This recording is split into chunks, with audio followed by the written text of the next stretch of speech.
নমস্কার। আজ রবিবার, প্রায় ৮টা বাজতে চললো। সূর্য মামার দেখা পেয়ে মনটা খুবই ভালো লাগলো। জামা কাপড় ধুতে হবে আজ, তাই এসেছিলাম ছাদে জল দেখতে, সাপ্লাইয়ের জল আসছে কিনা। দেখলাম জল তো বন্ধ হয়ে গেছে। তারপর চোখে পড়লো আমার এই অ্যালোভেরা গাছটা।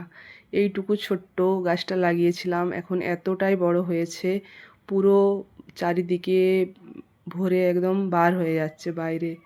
এইদিকে হেলে গেছে, ওইদিকে হেলে গেছে। চলো যাই নিচে, সকালবেলা কাজটা সেরে নিই। কিছু জামা কাপড় ধুতে হবে, সেইগুলোই আগে মেশিনে দিয়ে দিব। একদিকে ধুতে থাকবে আর অন্যদিকে আমি আমার নিজের কাজ করব। তাই এইগুলো সাবান দিয়ে মেশিনেই দিয়ে দিলাম।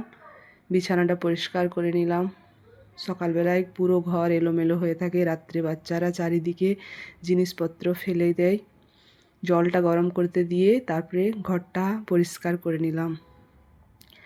আজকাল শীতের দিনে এত জামা কাপড় হয়ে যায়, চারিদিকে কেউ জামা খুলে এখানে ফেলে দেয়, কেউ সোয়েটার খুলে ওখানে ফেলে দেয়। সেইগুলো গুছোতে অনেকটাই টাইম লাগে। স্নান হয়ে গেল, একটু পুজো করে তারপরে রান্নাঘরে যাব। আগে ভগবানের কাছে করে নিলাম পুজো। আজকে ছাদে এতটাই বাতাস দিচ্ছিল, খুবই ঠান্ডা লাগছিল। আজকাল বাতাসের জন্য বেশি ঠান্ডা লাগে বাইরে, কিন্তু রোদ দিলে তাও ঠিক লাগে। আজকে তো সকালের নাস্তা বানানো হয়ে গেছে, এরপরে দুপুরে কি বানাবো ওইটারই চিন্তা। চলো ঠিক আছে।